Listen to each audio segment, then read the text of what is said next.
Greetings, ladies and gentlemen, boys and girls. This is the news beat presented to you by Ladies Like. Follow the beat from the studio to the street.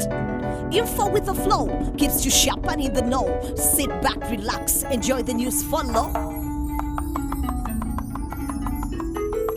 Zambia has been heavily affected by drought and hyperinflation, leading to inflated poverty and low morale among the local population. But an emphatic win in the boxing ring was a welcome inspiration when Catherine Phiri became the first female African WBC Bantam Gold Champion. The Zambian boxer was first held in South Africa due to the turbulent weather in the United States of America, but she later made it safely to Tijuana in Mexico to challenge Yasmin Rivers for the bantamweight title. Rivers was the favorite because she was defending her title on home ground, but Catherine was a threat to contend with because of her devastating left hand.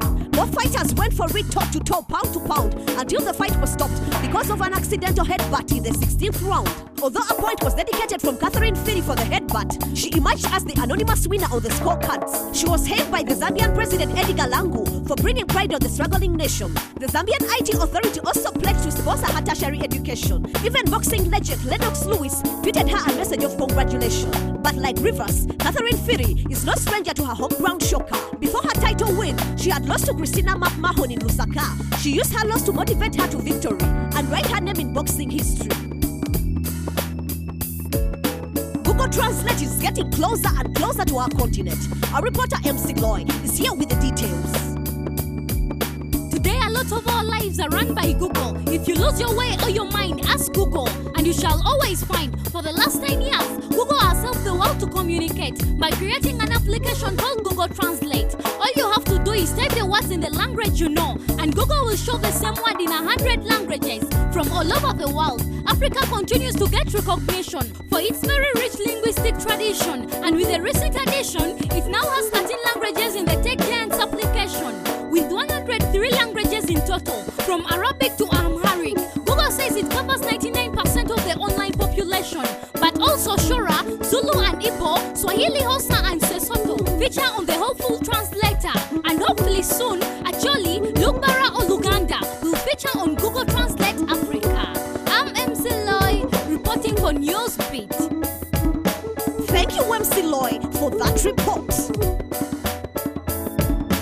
You and I are about to get our East African passports. Our reporter Jess Sentino is here with the details.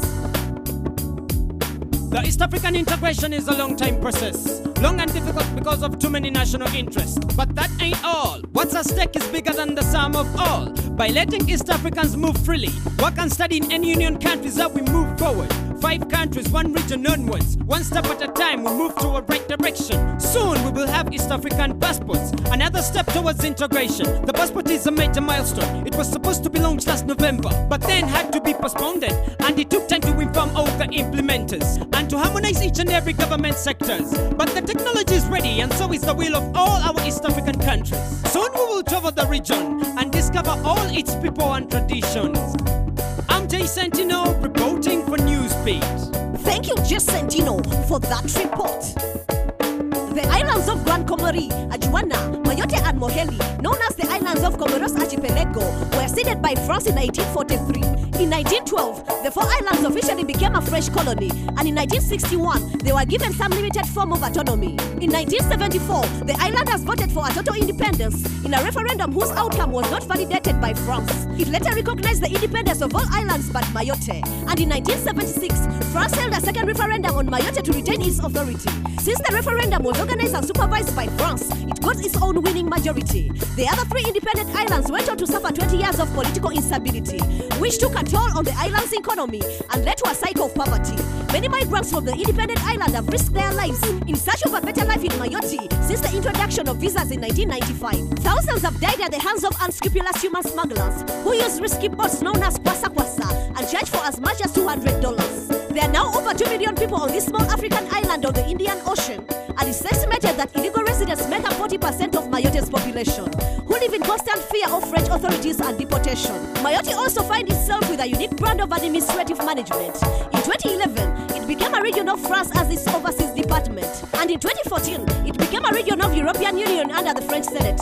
Mayotte sends 2 senators to the French Senate and 1 deputy of the French National Assembly to join the debate. However, the French Civil Court is to replace the customary Muslim legal authority that has been governing the island's Muslim majority. Mayotte has been under Portuguese observation, a French colony, and an Arab sultanate.